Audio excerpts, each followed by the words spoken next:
Tony McDonald. I'm the director of the Urban Coast Institute at Monmouth University in New Jersey. I'm also a member of the Global Ocean Forum board and very happy to co-host this webinar, and I'll be serving as sort of the moderator of the discussion today. So we'll get to introductions of the panel in a minute, but first I'd like to ask Miriam Bagos from the Global Ocean Forum to kick us off. Thank you, Tony. Hello, everyone. I'm very happy to welcome you to this final webinar in this series focused on ocean and climate action. My name is Miriam Bagos. I'm the Executive Director of the Global Ocean Forum, an international independent nonprofit organization who's been promoting good governance of the ocean, healthy marine ecosystems, and sustainable development since 2002. Together with collaborating partners, including the Monmouth University Urban Coast Institute. The Global Ocean Forum has endeavored to support developing countries, especially small island developing states, in articulating their priorities in various global fora and identifying means to improve their capacity to benefit from and sustainably manage their marine resources. The Rio+20 conference in 2012 provided clear and practical steps for the implementation of sustainable development and gave birth to the green economy paradigm, which subsequently morphed into its blue adaptation. As mandated by Rio+20, the Sustainable Development Goals were adopted in 2015, including SDG 14, which is the globally agreed roadmap for the conservation and sustainable management of marine resources. In particular relevance to our topic of discussion, Target 14.7 of SDG 14 envisions an increase in the economic benefits to small island developing states and lists developed countries from the sustainable use of marine resources, including through sustainable management of fisheries, aquaculture, and tourism by 2030. About 6 years ago, an international conference was held on 26 to 28 November 2018 in Nairobi, Kenya, which focused on the theme, the blue economy and the 2030 agenda for sustainable development, and gathered over 18,000 participants from 184 countries. At the conference, participants discussed how to achieve the sustainable use and conservation of aquatic resources, including oceans, seas, lakes, and rivers for improved human well-being, social equity, and healthy aquatic ecosystems. The discussion centered on 9 key themes, including, among others, managing and sustaining marine life, conservation, and sustainable economic activities. At that conference, as well as in the UN Ocean Conferences in 2017, 2022, and in the forthcoming one in June, voluntary commitments, now to be called ocean commitments, were and are to be made for the implementation of SDG 14. An analysis of the 2017 voluntary commitments indicated that the commitments registered against Target 14.7 on increasing economic benefits to SEEDs and LDCs addressed various aspects and sectors of an ocean-based blue economy, which included the sectors sustainable fisheries, tourism, aquaculture and mariculture, renewable energy, transport, and marine biotech. Blue growth and transition to a blue economy were addressed by several commitments. The voluntary commitments were registered by governments, the UN system, other intergovernmental organizations, international and regional financial institutions, NGOs and civil society organizations, including academic and research institutions, the private sector, philanthropic organizations, and other actors, individually or in partnership. These include, among others, initiatives registered under the framework of the UN Decade of Ocean Science and the UN Decade on Ecosystem Restoration. Of particular relevance to this webinar is the Sustainable Ocean Planning Program, which is soon to be launched by the Ocean Decade. This webinar series aims to mobilize civil society around critical ocean and climate action. It is envisioned that this third webinar will contribute to informed decision-making and catalyze commitment to urgently needed individual and corporate action relating to transitioning to a blue economy.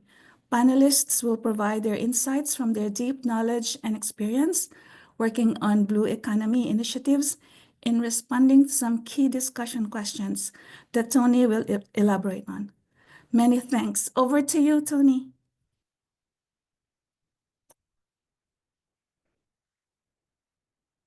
Thank you very much, Miriam. And you can see that there's really a great and deep kind of background with regard to the focus on sustainable ocean economies. But I think to Miriam's point is the time for action is now and commitments is now. I mean, never, I think, have we faced bigger challenges with regard to trying to really integrate around the concept of sustainability as it relates to ocean plans. So really want to jump into the discussion today. I'll give a brief introduction of all the panelists. There's information, more detailed information available on their bios that you can look at, a really extraordinary group, and then we'll jump right in to the discussion. So I'd like to welcome Cynthia Barzuna.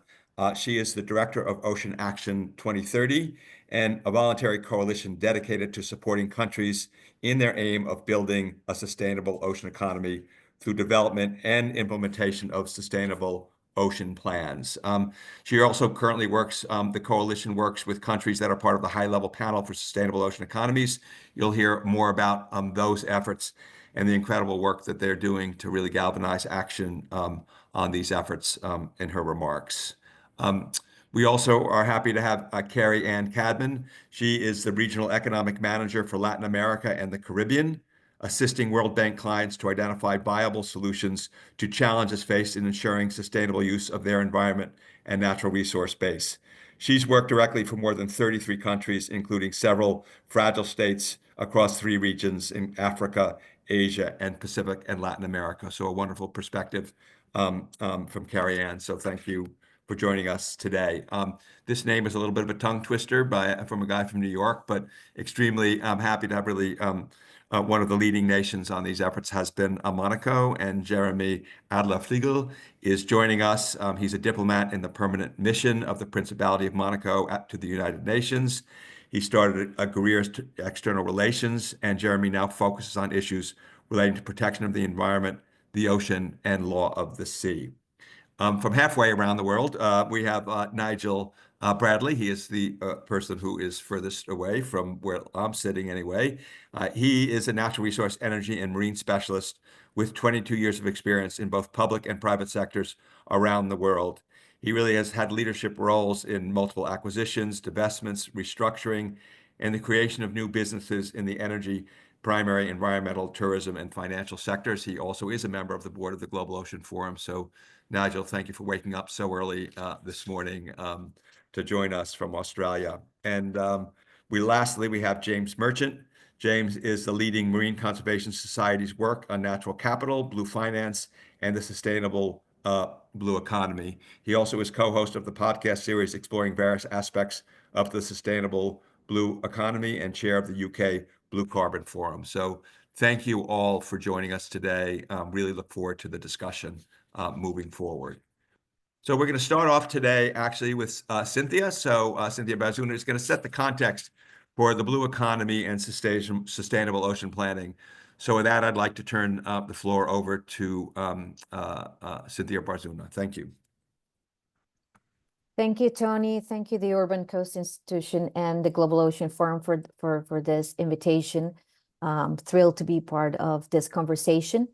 As you know, the ocean is a powerhouse of global economic activity, valued in between 3 trillion to 6 trillion annually and supporting 150 million jobs worldwide. And this is something that I've been hearing a lot.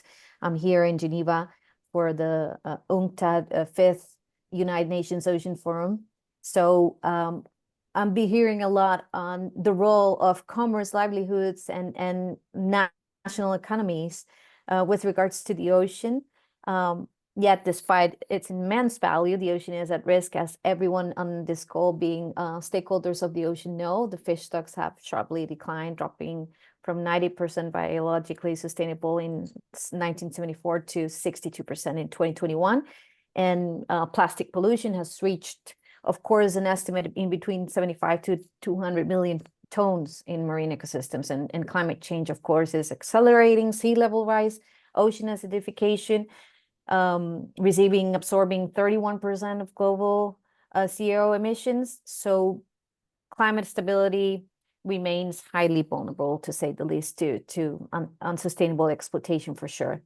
We're at a turning point to secure planet, people, and prosperity. So for that reason, a group of countries that Tony mentioned, the high-level panel for a sustainable ocean economy, came together. 2020 was a good year for the ocean because this group of serving world leaders around the globe decided to understand the status of the ocean and understand what actions could be led towards sustainably managing the ocean. Out of this, they commissioned a group of experts. They worked on this blue paper that probably everyone on this call knows as the Transformations Agenda. 74 actions came out of that Transformations Agenda, and right at the center of it, the headline commitment from the Ocean Panel members was to sustainably manage waters under national jurisdiction through sustainable ocean plans. So that's where Ocean Action 2030 is born, as kind of an offspring from the Ocean Panel. Our mission is basically to assist countries in their aim of sustainably managing waters under national jurisdiction through sustainable ocean plans. Our group is a voluntary coalition of 21 leading institutions. We have many multi-development banks, of course, as part of this, UN agencies and NGOs that are helping with the technical and financial assistance that will be needed to deliver on this. A sustainable ocean plan basically provides this unifying umbrella for ocean-related governance. As outlined in the Transformations Agenda, describes policies, mechanisms, facilitates the use of ocean to maximize the benefits. I would say it includes a bit more than just, of course, marine spatial planning is one of the big elements, but it's also about MPAs. It's also about integrating coast and watershed management. It's about establishing other effective areas based conservation measures, and of course, they're supposed to be science driven and policy based, and it's a very interesting framework that also aligns with the Paris Agreement on helps, of course, pursue the Blue NDCs, integrating ocean-based climate solutions, the coming Montreal Global Biodiversity Framework, specifically on target 3 on protecting 30% of the ocean, but also it relates to target 1, target 5, target 10, and I can keep on going on the various relationships and how it connects this international frameworks, and it serves as a perfect tool for countries to actually implement and to fulfill their commitments at an international level. Other important things is probably you've heard of the 100% Alliance. This is how we are mobilizing the political will, and together the Ocean Panel makes up 45% of the world's EEZ, and it also it basically 50% of the global coastline. So we need more. We need more. We also need political leadership and to take a step towards global momentum. So the 100% Alliance, launched by President Macron on the sidelines of UNGA last year, is the political campaign designed to mobilize this global commitment towards sustainable ocean management through sustainable ocean plans. It is a call for all coastal and ocean states to commit to 100% sustainable ocean management by 2030. And we're working very closely with the leads on this, which are France and Chile. The call for action, of course, is towards UNOC 3, but it goes beyond UNOC 3. And it's a bit of ocean action into climate action, biodiversity action, and economic resilience and action. The 5 key areas of the Transformations Agenda refer to oceans, health, wealth, knowledge, finance, and equity. And it's based on the 3 P mantras I usually call it. It's about protection, production, and prosperity. And how do we engage the 3 of them into this approach that is equitable and takes in all of the elements of the ocean, but also all of the stakeholders into this collective responsibility towards the ocean and its immense value towards tackling the triple planetary crisis. So to the point of the need, I think there's a need to get the house in order, and I think it would be impossible to have discussion on high seas if countries do not have their houses in order first. So this is an excellent opportunity for countries to get their act together, to understand their vulnerabilities. Part of the beauty of sustainable ocean plans is that they're custom made. So they're, in a sense, they need to be based on the 9 attributes from the SOP guidelines, but they do deliver on the fact that each country could add its value and its need, if it's more focused on sustainable tourism, for example, or on fisheries. So it gives the countries the liberty of designing this sustainable ocean plans around also their own realities and how this all connects into transboundary issues as well. Those are my 7 minutes, so I'm sticking to time, and we could come back with questions. Thank you. That's a wonderful foundation. Thank you very much. I do, at the risk of not creating an international incident, I do need to be explicit that Nigel is from New Zealand, not Australia. That is really a rookie mistake, and I apologize. So thank you for clarifying that. I would say I think this is a great transition. Thank you for that. And I want to kind of observe that, you know, many of the folks on this call kind of know all of these intricacies behind on the different sustainability goals and the different UN treaties. And the ocean is a very complex place in the UN, and thinking about how we can really bring that into the communities. And I do think planning for sustainable ocean economies is an integrative factor and a commitment that really can work to actually cross-cut some of these other commitments, whether it's the climate, biodiversity, high seas. These is a really very explicit strategy that I think we can focus on, that actually folks who are not as immersed as you are in the details of the UN can really gather around. At least that's my hope. So I want to dig into that discussion a little bit more by getting the perspectives from some of our panelists a little bit. And I think it really is, we throw around the term blue economy and sustainable ocean planning. So there's a lot of definitions and characterizations of that. I just wonder if maybe we can get a little more clarity by what we mean for that. So we communicate this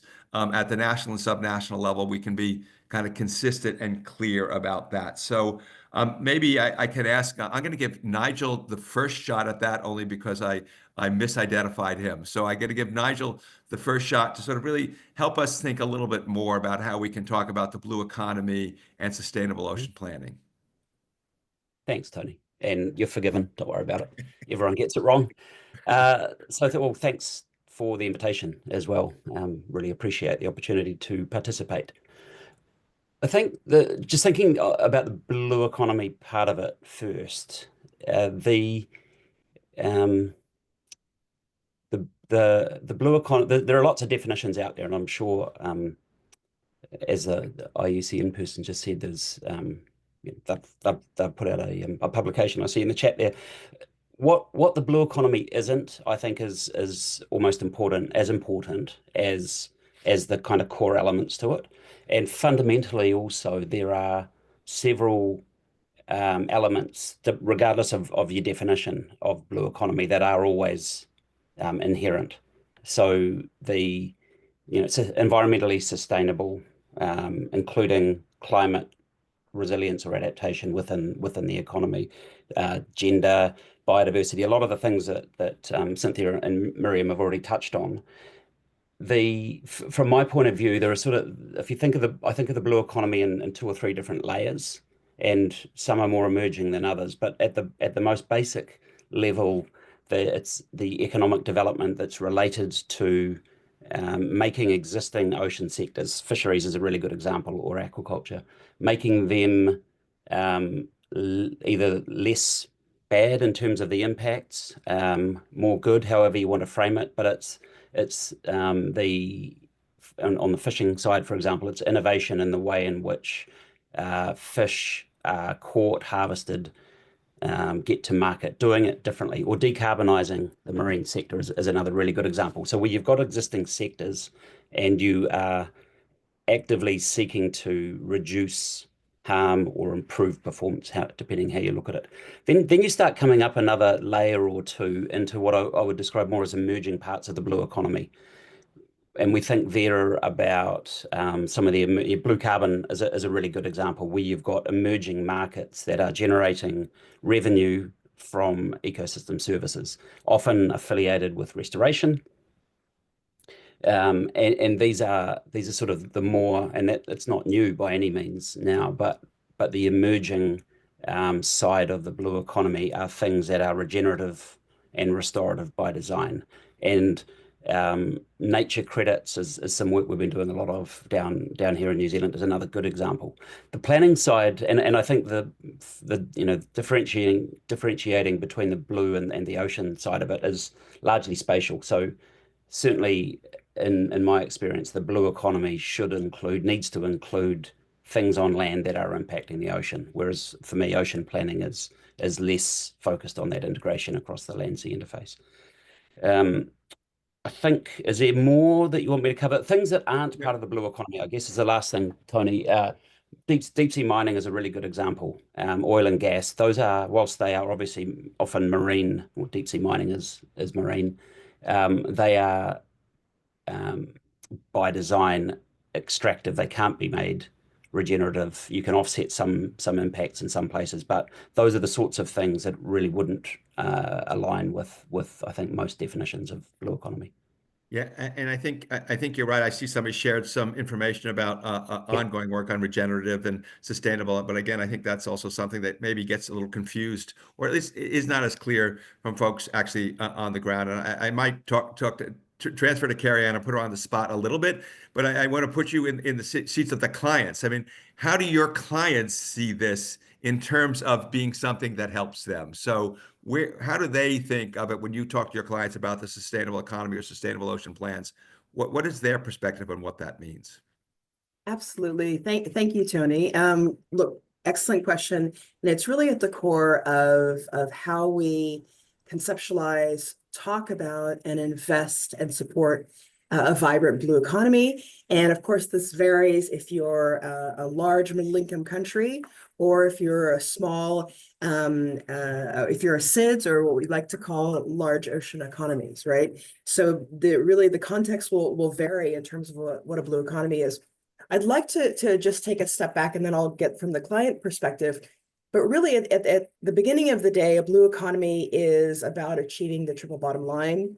It's about ensuring and preserving the health of ocean ecosystems, while at the same time improving livelihoods and ensuring economic growth, particularly in a lot of new and emerging sectors, as both Cynthia and Nigel touched on. When we think about the sustainable ocean economy, these are used interchangeably, right? But the sustainable ocean economy really is an emphasis between economic activities and long-term integrity of ocean ecosystems, right? So it's a balance of two. The way that I like to conceptualize this as the blue economy is almost like a butterfly. And we think about the left wing as the living blue economy and the right wing as the non-living blue economy. And the butterfly must fly with both, right? And so integral to the blue economy is everything that is beautiful and alive, and then everything that uses and often pollutes or destroys the natural assets.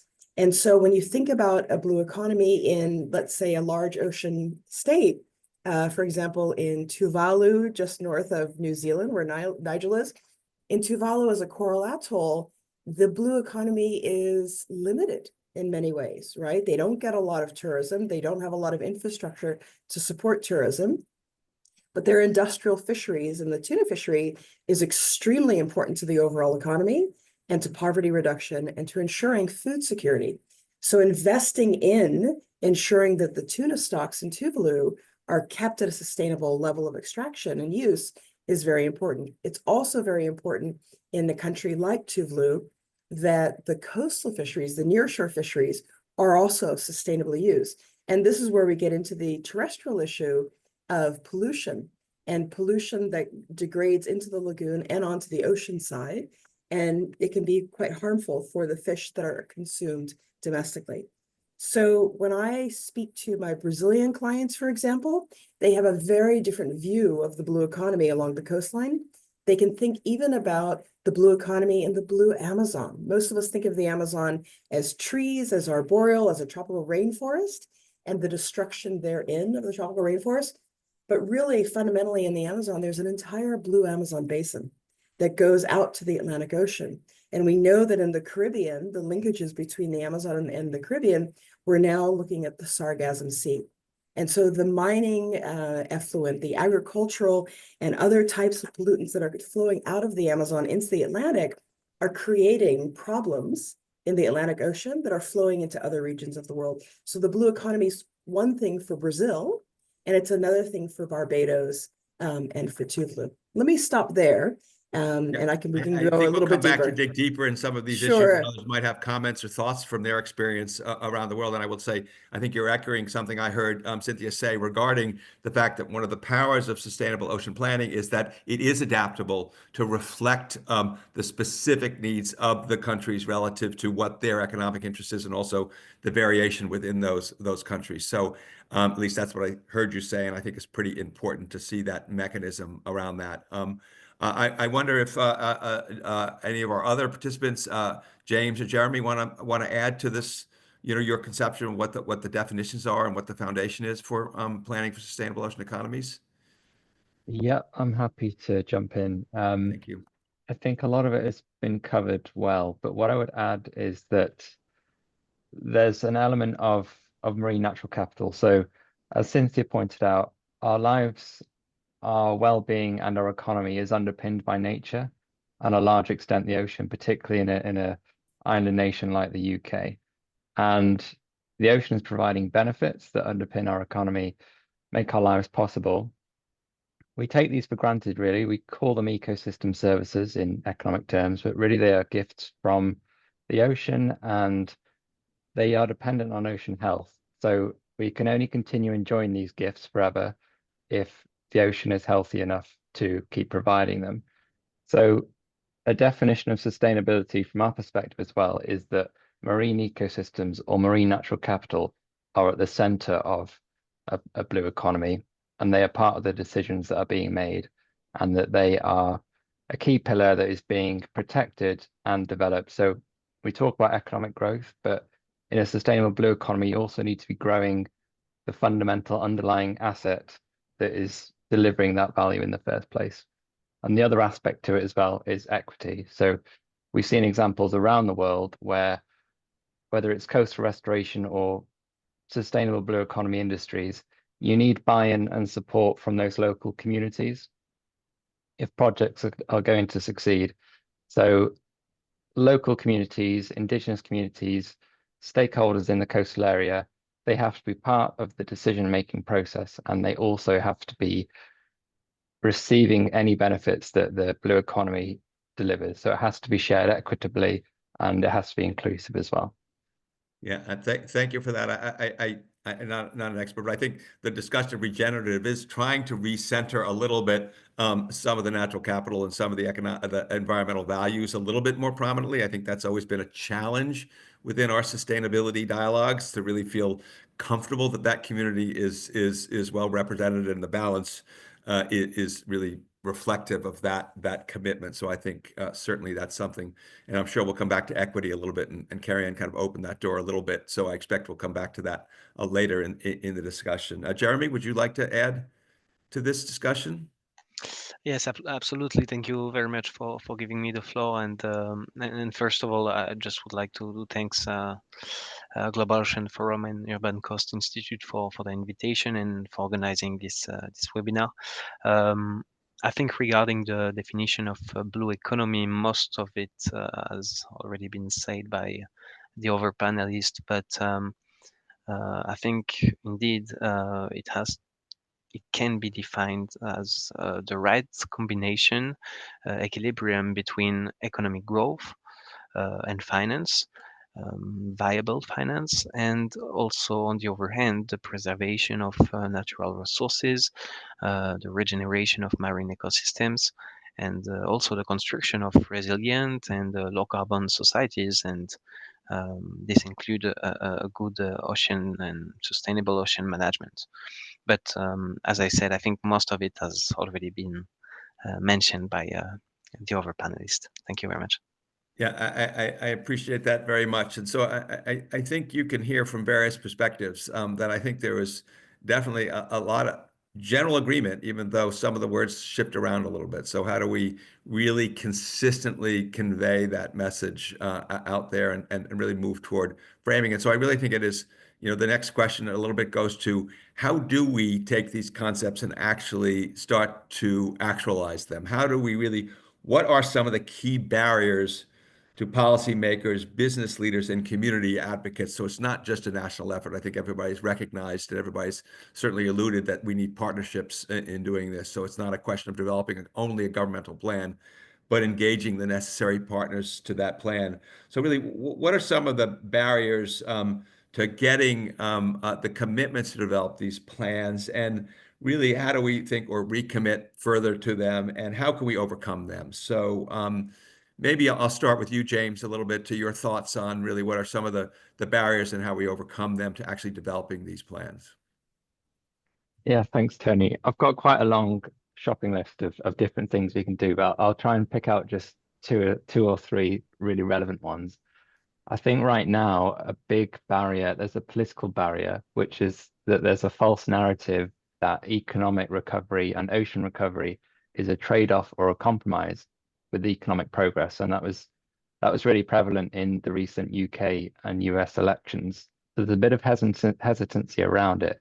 And we're really trying to challenge it because actually the whole concept of the sustainable blue economy shows that ocean recovery can deliver a lot of the things that governments get really excited about. So that can be stuff like creating jobs, creating new livelihoods, creating localized economic growth, but also that extends across the economy because the environment is changing, whether we like it or not. And there's a huge amount of financial value at risk linked to ocean health. So this really just makes good economic and financial sense to, first of all, wake up to the risks that we are facing, but also start taking advantage of some of these opportunities that a more sustainable approach can offer. So any country, government, or industry that's willing to show a bit of leadership there and show what can be achieved and start generating these really positive case studies, I think that's going to help tip the balance. And then the other thing regarding, well, there's a barrier around the funding gap, which I think we'll come back to that later. We'll come back to, yeah. But more generally, there's an awareness and an understanding deficit perhaps as well, particularly in our engagement with certain areas of the finance sector. They're aware of the importance of the ocean, but they don't necessarily know how to incorporate that into their own strategies and plans. So we've seen a lot of progress made around climate and biodiversity, but there's a really big missing piece of the jigsaw there, which is the ocean that's not represented in those plans. So I think raising the ocean literacy is something that we can do through increased collaboration. We've got a lot of expertise on these things. We just need to start working together across the different industries and sectors.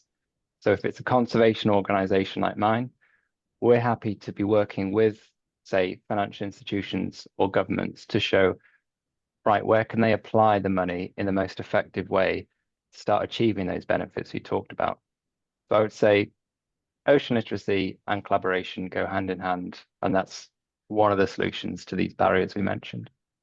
Great. Thanks for starting us off on that. And as somebody who spent most of his career working sort of at the governmental level and trying to influence government policy, clearly political realities we have to recognize are out there, and they're not just about conventional ocean. There's so many other political issues that are driving these priorities. So creating the space to have the discussion about ocean sustainability to begin with.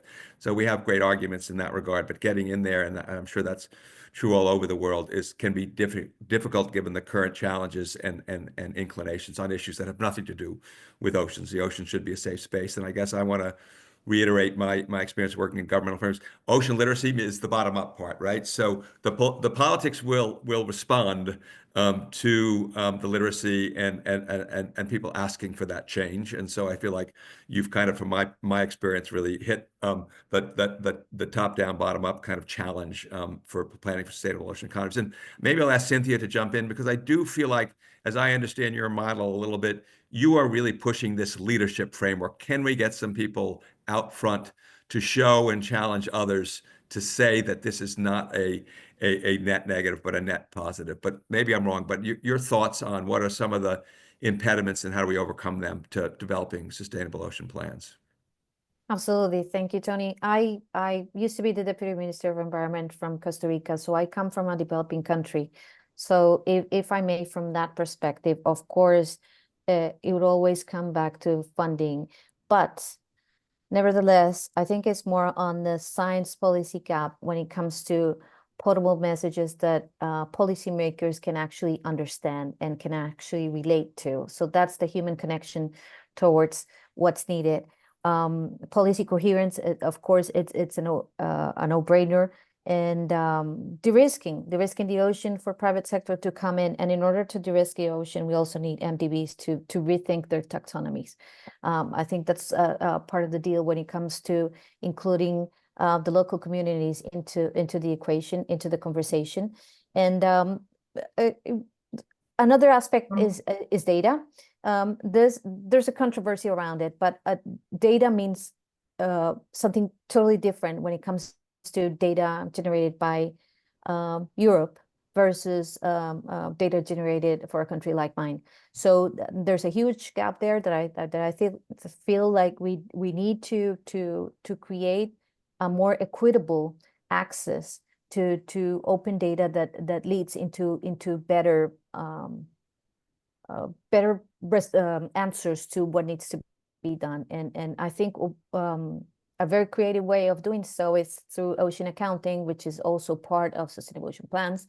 And what I like about ocean accounting is that now it brings in also the social part of it. The social elements of ocean accounting is also part of the equation that could help into understanding, better understanding of the natural assets, coming from a country that has worked for many years on payment for ecosystem services. Of course, I see immense value in investing on sustainable ocean plans. And you asked also, is this easy? Is this achievable? Totally. I think it's very tangible. That's why it's so attractive for countries, because from our experience, from the 9 SOPs that have been developed by the Ocean Panel members, none of them have cost more than $1.2 million. So it's not a lot of money for all that you get back from them, and usually they develop in between 8 months to a year. So that in government years is super attractive because it's a quick win.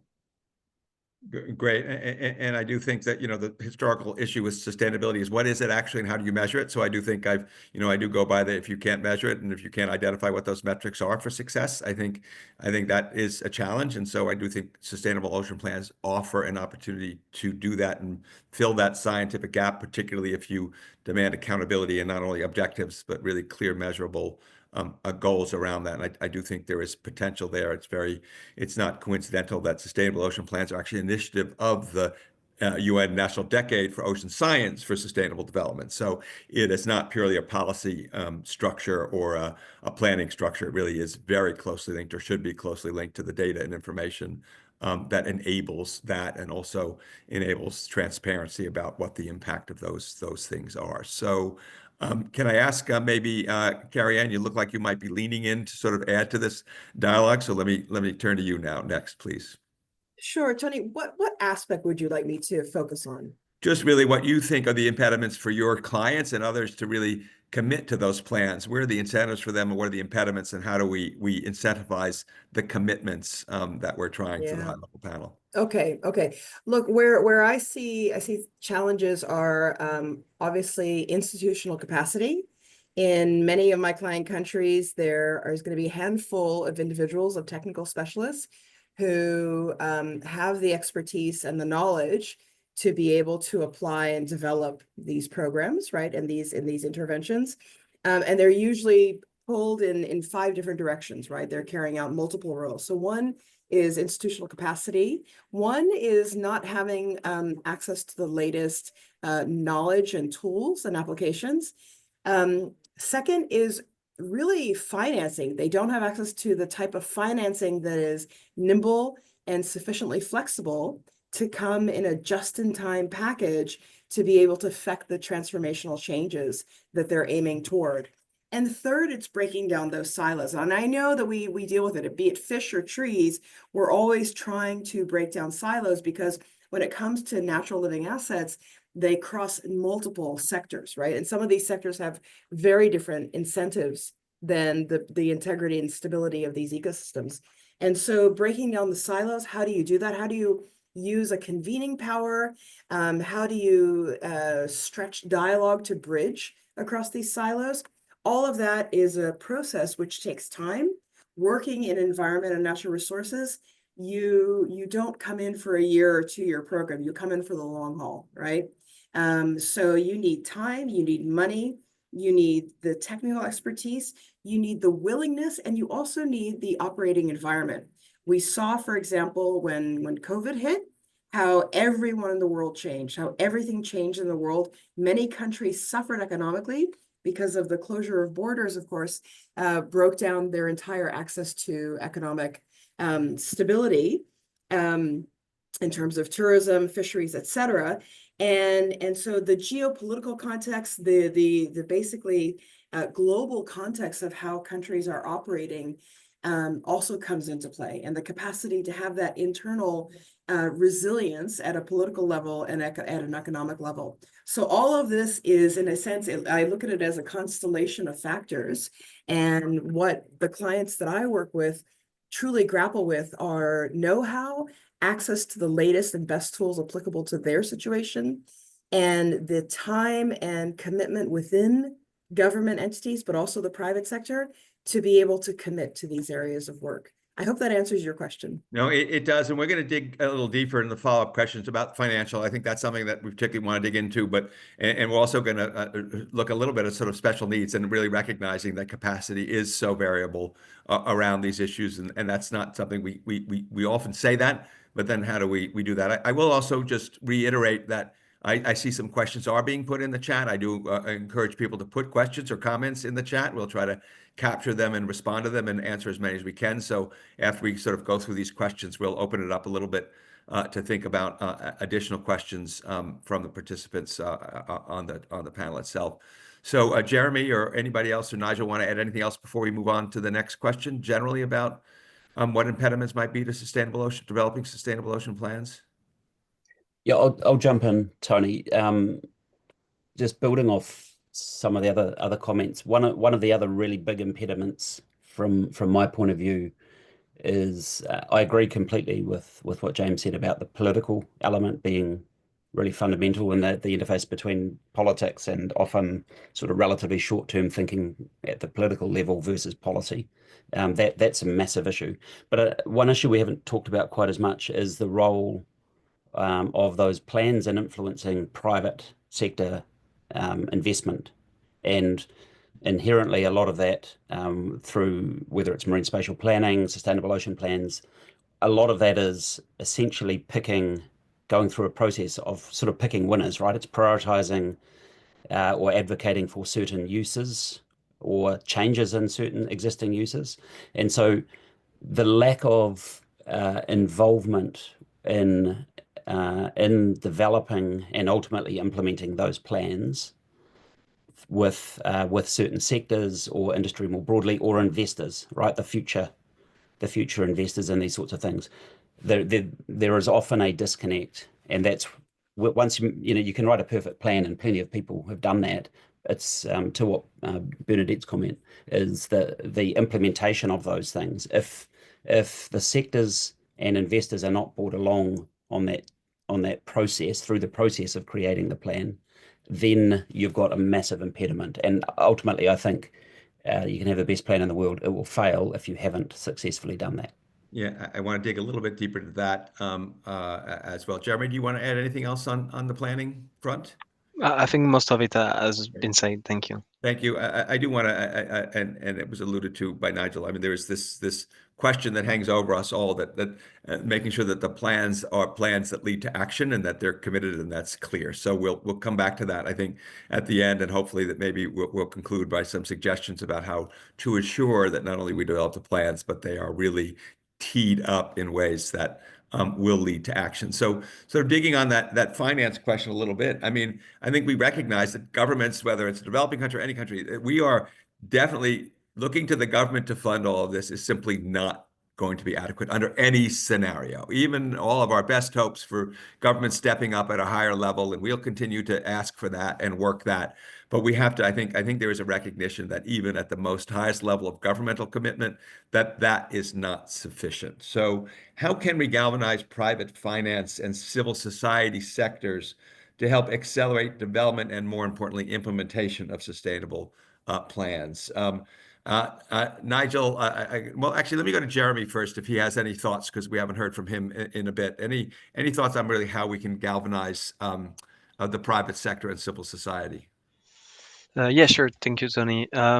So, of course, talking in my national capacity, the Principality of Monaco has made of environmental protection and, in particular, the protection of the ocean, a central part of its local and international policies under the leadership of its sovereign prince, the Prince Albert II of Monaco. And in this regard, it has become clear that the effective implementation of SDG 14 requires collective action involving not only states or public entities, but also and crucially the full participation of civil society and private sector in this process. So, in order to galvanize private finance and civil society sectors, the Principality of Monaco has launched a number of initiatives, one of which I would like maybe to talk to you about today, especially in the context of the third United Nations Ocean Conference that will take place in Nice in June 2025. So Great. on the pre-conference weekend, the Principality of Monaco will organize a Blue Economy and Finance Forum on the 7th and 8th of June.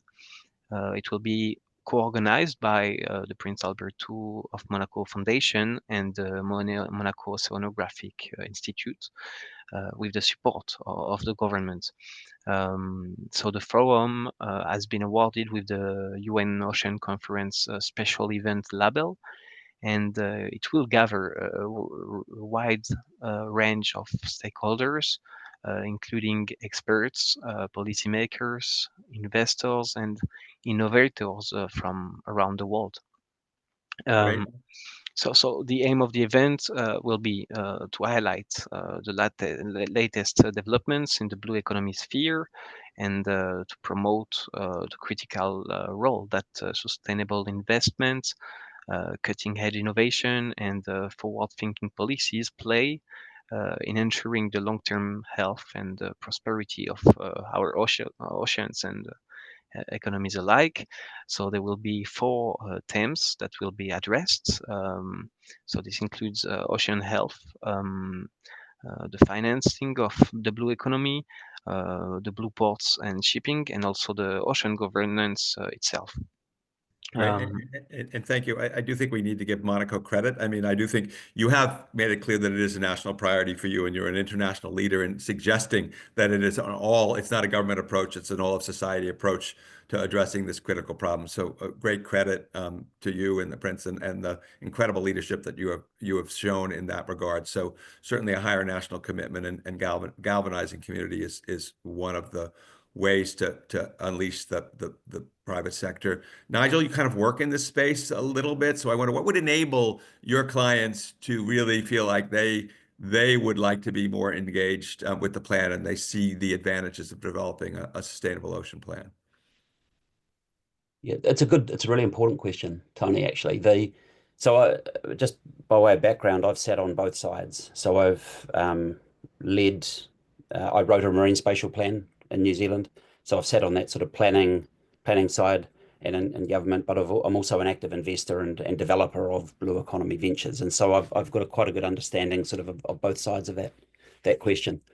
So there's, I think, two parts to the answer. One part is just thinking about the role of government more broadly. You're right, Tony, that expecting endless sums of money isn't realistic. But there are incredibly important roles that government agencies, whether national or regional, state, local level, doesn't matter. But the provision of regulatory clarity and certainty is super important as a role, and that sort of goes back to a little bit of what I was talking about before. The policy settings inherent in well-prepared plans that then provide investment or investors, sectors, confidence that they're not going down a path of trying to invest into a new business or a new sector in a way that is going to be really uncertain. What does the future look like? Will the government change its mind, etc.? So the certainty that you get with good, clear, consistent policy and then the regulatory settings that underpin that is super important. Another really important role, and it's not just government, but more broadly, and Kerry-Ann will have lots of thoughts on this, no doubt, is blended finance or catalytic capital. So the use of essentially seed funding, whether it be grants, whether it be philanthropy, there's lots of really good examples of that very, very early funding that catalyzes innovation. And that sits, it is partly a role where there's lots of great examples around the world where governments, we have a sustainable food and fiber futures fund here, for example, and that'll provide 40% grant funding for innovation in the primary sector, which includes the blue. And so those sorts of things, and I know the World Bank does an awful lot of this, is really, if I'm as a private investor, so we've got a regenerative ocean farming business, seaweed farming business. The creation of that business was about just under 6 million to get it up and running. Of that, we were lucky to get grant funding from government, 2 million, and then some philanthropic donations. And that took us to about 4 million, which then made bringing in regular investors much, much easier because the size of the commitment is much less. And you've effectively, it's not just that, in particular with the government, it's not just that they're granting you some funds, which is great. It's also essentially the stamp of approval that is inherent with government saying we back this venture by putting our money into it. And so I think there's sort of, for me, the role of blended finance, which is that mix of grants and philanthropy and other early capital to catalyze things, that sits alongside that other role of government with the planning, sustainable ocean plans, to create the consistency and clarity of policy and regulation. Great. Certainly government's role in de-risking the investments and also creating the predictability such that the private sector feels comfortable with regard to that and Totally. try to think about it. It's something you hear a lot within environmental management and generally this issue. Cynthia, how does the sustainable ocean planning address the finance issue and also the enabling of private finance to come into play in terms of implementation? I guess by introducing the policy coherence that is needed, intergovernmental coordination, this is a huge part of it, and it speaks to what Nigel was saying about having clear rules and regulations, and that is basically what the private sector is always asking for. It opens up a door for partnerships that are very much needed. It's no secret that most of the funding still comes from countries. 80% of it. So we need to attract more, especially for developing countries and for SIDS. So it needs to be embedded into the national budgets, and it needs to bring in different actors, Ministry of Environment, but also the Ministry of Finance, and also it's a group of elements that are all brought together into one. I think also sustainable ocean plans promote transparency. And this is something that investors want to see. They want to see implement clear reporting standards to build confidence into sustainable ocean projects. It also opens a door for innovation that we haven't touched based on that today in this call, but there's a lot of innovation, but is it in the right places, and is it being promoted for developing countries and seeds? I don't think so. So this, and also I think by highlighting economic opportunities, could be within, sustainable tourism, could be within renewable energies, so many sectors that could be highlighted through the various elements that the sustainable ocean plans bring in. But it goes back to what I was saying before. Once you have policy coherence, once you have intergovernmental coordination, then you start to de-risk investing in the ocean, and it's easier for everyone to kind of be engaged into the business opportunities, and of course the transparency that it brings in for all of the stakeholders involved into this equation. Great, thank you. Policy coherence and transparency, clearly really fundamental elements of this. James, did you have anything else to add to this part of the dialogue? Yeah, I would add to the points about blended finance, really, just in agreement, and also from our experiences speaking with financial institutions and the private sector, the blue economy, or the sustainable blue economy, is definitely on their radar. There's an interest in it, but there is not a pipeline of projects or investments or financial products to invest in. So the interest is there, but when they turn around and say, okay, what should we do with the money then? It's harder to point towards something.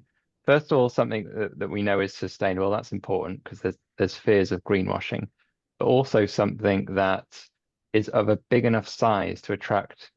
If you're talking about a large bank, they're talking about hundreds of millions of dollars, not small things. So getting to that level where there's things to invest in, that's where you need a mix of different finance. And I do think governments have to play their part, because there's a certain aspect of getting these things off the ground and de-risking them, which is also helping the ocean health, which is in the public interest as well.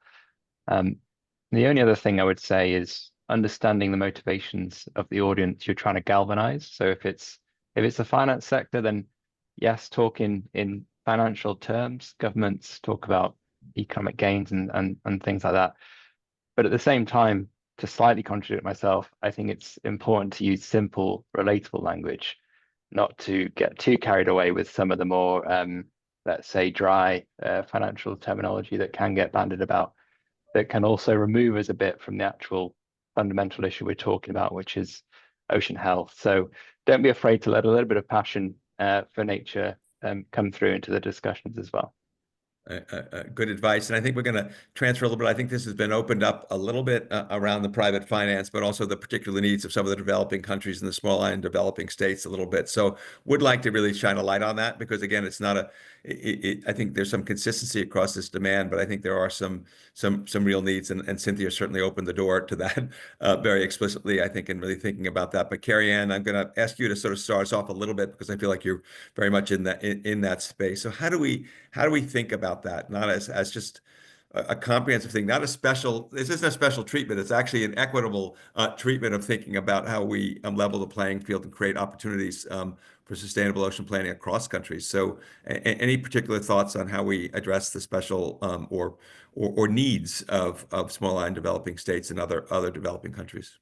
Absolutely. Well, let me go back to one of the points that was made earlier about catalytic capital, because it actually informs what I'll say next on large ocean economies. In terms of catalytic capital, of course, the World Bank, we work in this area. We have copious examples in terms of de-risking and crowding in the private sector. We have 5 entities within the World Bank group.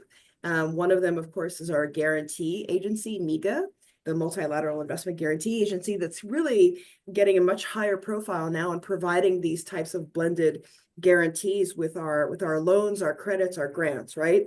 But let me give you a couple of examples in large ocean economies. We have in the Eastern Pacific a quadripartite marine protected area with a number of countries that involve from Galapagos up to Costa Rica, where we're dealing with the Cocos Islands, Panama. I'm sure we're all familiar with that. That has a basket fund where there are a number of players that are active. So it's philanthropies, it's private sector, it's MDBs, and it's the country themselves. And this is a really important showcase of, on a regional corridor, when we think about the biodiversity and the richness of an entire corridor in the Pacific Ocean, that we're protecting collaboratively. It takes a lot of collaboration. It takes a lot of financial resources, and it's taken quite a lot of time to put this together. But Cynthia, we were at the Our Ocean conference in Panama, but also the pre-UNOC in San Jose, Costa Rica last year, where we talked about the inroads that Costa Rica is really making in partnership with Colombia, Ecuador, and Panama for this particular corridor. I'd like to now fly over to the Eastern Caribbean, where we have the Organization of Eastern Caribbean States and the member states of the Eastern Caribbean, where we have developed with them a matching grants program specifically targeted at small and medium blue economy entrepreneurs in tourism, fisheries, and waste management. And these types of matching grants ensure that equivalent funds are coming in from the private sector, but we give them that extra boost to be able to grow their business that already has a proven business plan and modality. And we bring in soft grant resources to give them the extra boosts to go regional across the Eastern Caribbean, and it's working really well. In Indonesia, we have the first global plastics bond, and this builds on the entire bond instrument that we see worldwide. We have the blue bonds. The one of the Seychelles is the one that's most highly known. But the plastics bond is very interesting to me because Indonesia was the second worst polluter globally on plastics pollution leakage from terrestrial sources. But because of the analytical work that was done there and the investments from Jokowi and Minister Luhut, we saw that they invested over $1 billion in halting leakage of plastics pollution. And this plastics bond is the next generation of financial incentives for a large country like Indonesia to halt plastics leakage. We also have other examples across the Pacific, but let me stop there and see if that answers the question that you wanted me to I think address. it certainly starts to answer the question. I think it also Yeah. opens up a more comprehensive answer, which is a little bit like many people on this call may be familiar with some of these examples or the framework for Yeah. these examples, but to one of the commenters, the communities and the broader world is not aware of them. So I do feel like there is definitely a lane across all of these questions and across the plan Right.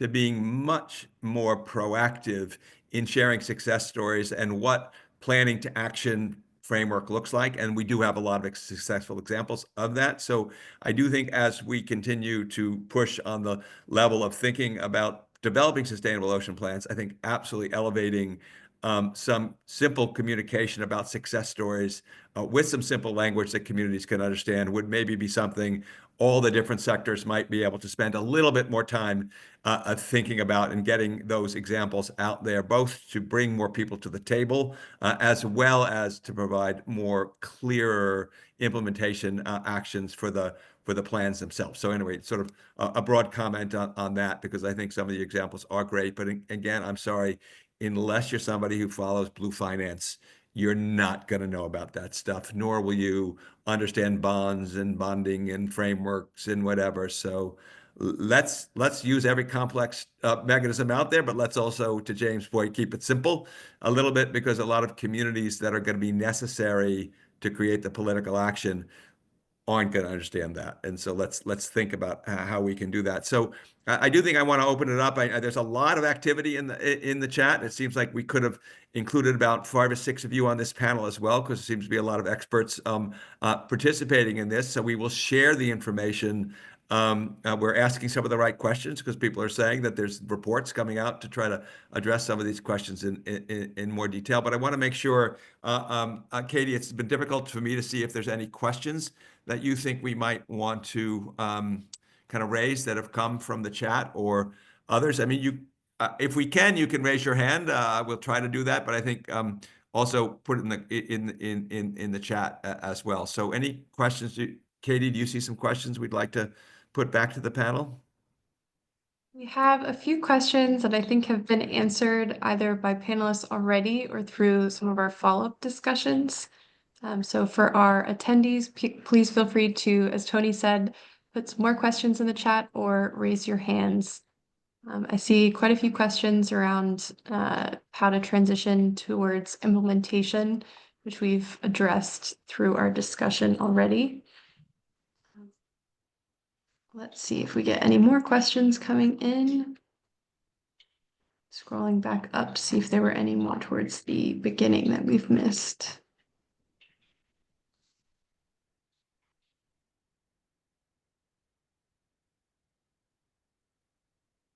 As we're looking through that, is there anything, any questions that our panelists would like to put to each other, or any additional comments? Again, we can't possibly cover all of the aspects of this, but any particular questions or comments that you would like to ask your fellow panelists or elevate for the discussion today?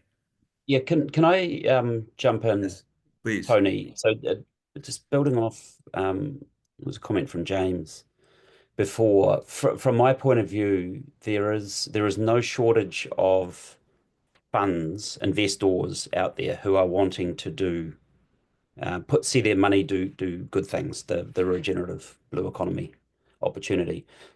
So it's a lack of capital is not the problem.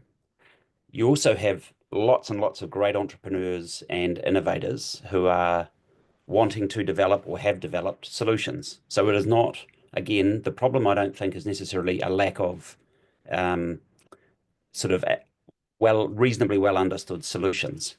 The problem really for me in a lot of this is the joining together, the different language that and priorities that the investors have versus the entrepreneurs, and how. So the big challenge, I think, building off what you were talking about, James, with there's so much money that wants to do good that isn't being deployed, and the oceans is SDG 14, I think, is the least invested in of any of the SDGs, right?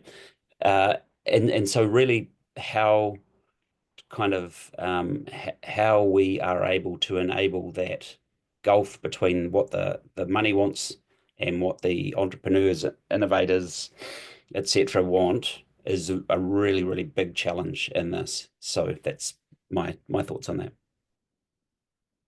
Great, and I'll add to that the discussion. I'm coming on, also working this week with some of the science community to think about really investing in new technologies and really transformational technologies, sensors, frameworks, characterization. Cynthia mentioned there's a gap. So it's not just the developing countries. How do we share that, and also share the expertise so those countries themselves develop that expertise to be able to develop that kind of innovation? I think unleashing the innovation economy relative to understanding the ocean again is, I think, something that maybe has been under focused on as going to be a critical point moving forward to advancing a sustainable ocean economy. So that's certain.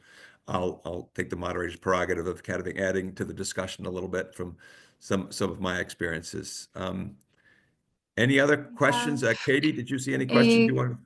Go ahead. Yes, we've just had a new question in the chat looking for examples of initiatives to raise awareness both in the public and private sectors.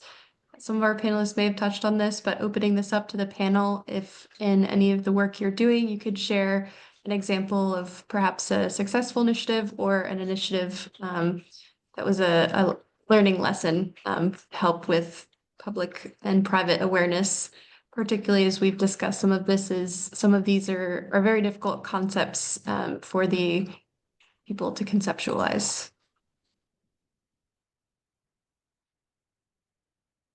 Thoughts on that one? Carrie Ann, looks like your hand's raised, please. Yeah, sure. I can come in on this. It really is the bread and butter of what we do. A great example is we work with regional entities very often. And these regional entities, for example, in the Western Central Pacific, we work with SPREP and FFA and SPC. And these entities really do help with that capacity building. They help with the awareness raising, the education, both of the private sector and public sector, but also the communities and beneficiaries of many of these programs. Over in the Eastern Caribbean, we work with the OECS Commission. This is the Organization of Eastern Caribbean States. And this commission They're brilliant at their communication material, at the knowledge sharing and housing knowledge management material and effective tools for really, in a sense, unleashing a very vibrant blue economy. So we find in the World Bank that working through regional entities that aren't just one government, right? And they can reach a group or a sub-region are extremely effective ways to communicate broadly, to fully engage, and to provide both a set of knowledge tools, education, and awareness raising, because their purpose and their incentive structure is to corral and convene various different players around these topics on blue economy, sustainable fisheries, sustainable tourism.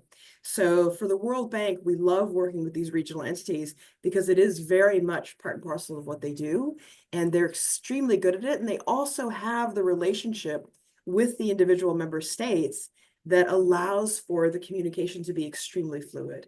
And it gives a home to all of the material and knowledge that you create to be housed in their portals, right, online, that their clients and their stakeholders can visit and revisit. So I hope that helps answer.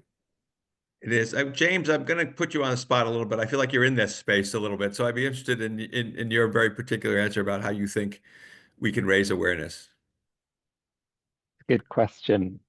We've actually seen quite a bit of action at local level, which has led the way on this. So in the UK, we've got local councils that have been adopting what's known as Motion for the Ocean. So that's actions that they can take at local council level to improve ocean health, but also it ties into the blue economy and the opportunities that presents as well. And that's not just councils by the sea, which you would expect. It's also councils inland who start managing, right, what are our impacts here in the middle of the UK?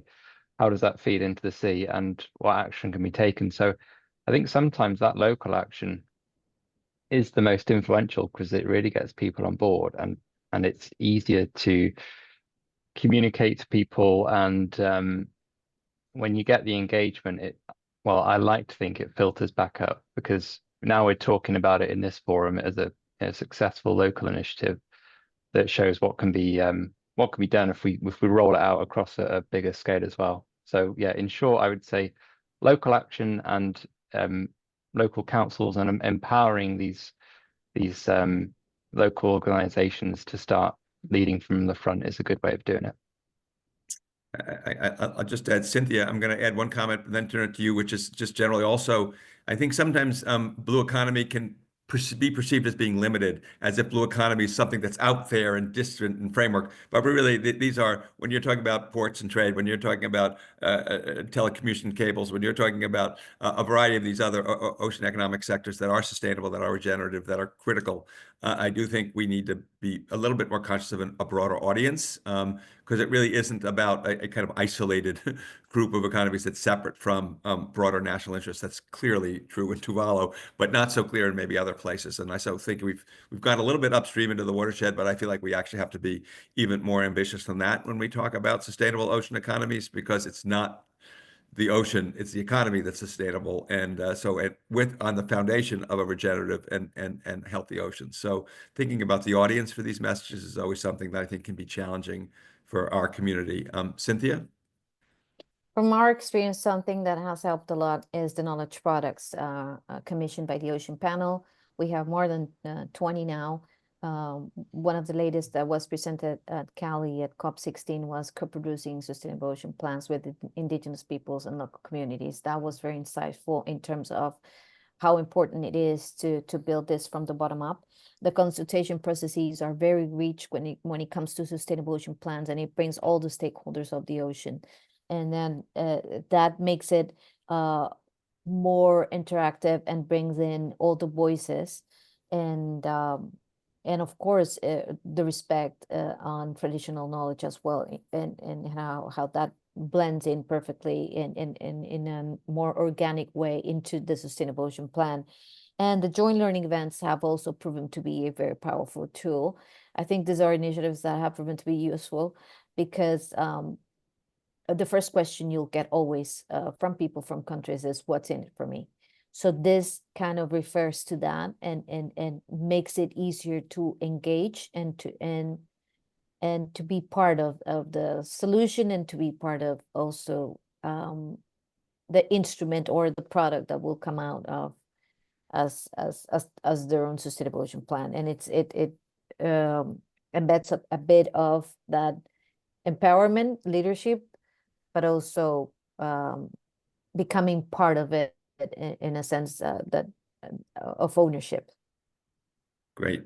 Thank you. You know, I just, there's a lot to take away from here, and there's a lot of homework that I have to do based on all the links that have been put into the chat. So there's initiatives I was not familiar with. So really grateful for that. I do hear, you know, there's a lot of takeaways that hopefully we'll go back and each follow up and make another contact. I certainly would say that I have heard a couple of things. The Sustainable Ocean Plans is actually a sort of framework document where you can go from the interests of the sustainable ocean plans that go out to the high seas. So national interest can be defined around sustainable ocean plan that actually will connect us also with some of our concerns about the high seas and what the national interest is in some of these international areas beyond national jurisdiction. So I think it's a pathway there. It enables communities that will build capacity in communities to be able to deal with some of those broader issues that are outside of national jurisdictions. I also hear them as bridges upland into broader economic and prosperity as well. So I think that's something that I think is really, to me, potentially transformative about commitments to these plans, that I do think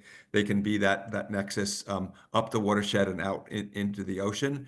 I do think that the idea of building capacity and learning from this is not a old capacity building where somehow, you know, developed countries come out and assist communities. It really is building on that local knowledge, building on indigenous knowledge, building on local needs and what those knowledges are, and making sure that capacity is built organically and within those communities themselves. I think is something that is very much an opportunity that we've been sort of dancing around as a community, but I feel like sustainable ocean plans might provide a framework for that. I was very encouraged to hear all the positive consideration that we do think there's private finance out there if we can enable it and de-risk it and create those opportunities. And so what's the government role in enabling that? And then how do we reach those communities? I certainly heard as something that, again, feels teed up for maybe further action. So that's an opportunity that I'm even more excited about after having the discussion today about that. I do want to kind of end a little bit with James's a message to us about simple language. I do think we each are, you know, within our spheres. We revert to some language which really is great, and maybe we reinforce each other's tendency to do that. So I would like to leave us thinking about really using simple language and really thinking about really building community in the broadest sense around some of these activities, even as we continue to work at the governmental and intergovernmental level. So those are some of my takeaways. Hopefully you have some others. Before we turn it over to Miriam for concluding remarks, is there anybody in the panel who wanted to throw out one more tidbit for our consideration before we adjourn today? Anybody? Okay, it's been a great discussion. We will be doing, I'll turn it over to Miriam to sort of summarize sort of where we are, but also where we are moving forward. So Miriam? Thank you so much, Tony. And I would like to add my deep appreciation to all the panelists for your contributions to the discussion today. It was such an interesting 1.5 hours, and I trust that all of our participants have learned something from the discussion. And I would like to provide a little bit of information about the initiatives going forward. The Ocean and Climate Action webinar series was actually a collaboration between the Global Ocean Forum and the Monmouth University Urban Coast Institute as part of the activities envisioned to operationalize our memorandum of agreement established between the two organizations to provide a framework for mutual exchange and cooperation. And this include the development of joint workshops and events such as this one to increase understanding on the management of ocean and coastal resources, climate and sustainability, and collaborating on other policy relevant initiatives to advance informed decision-making at the national and international levels regarding issues of mutual mission to the respective organizations. I am happy now to share that in 2025, the Global Ocean Forum and UCI will be partnering with 4 other organizations in applying for a joint in-person side event and in launching an ocean commitment at UNOC 3. We will be collaborating in the COP30 Virtual Ocean Pavilion and in the production of the Assessing Progress on Ocean and Climate Action 2024-2025 report, and we'll be collaborating in the development of a program of work to operationalize the Global Ocean Forum strategy on blue economy, involving relevant experts from our policy advisory board, including Nigel, and collaborating partners worldwide. So please stay tuned via the Global Ocean Forum, Ocean and Climate News, and the Urban Coast Institute newsletter for updates on these and other joint initiatives. Please don't forget to share the recording of this webinar to be uploaded to the Global Ocean Forum YouTube channel to those who might have missed it or might be interested in the discussion that just transpired, or maybe just to review what has been discussed at this meeting, which is so important, and for passing along all the nuggets of insights and information that we received from our experts. So thank you all for your attendance and participation. Have a good day and see you sometime soon.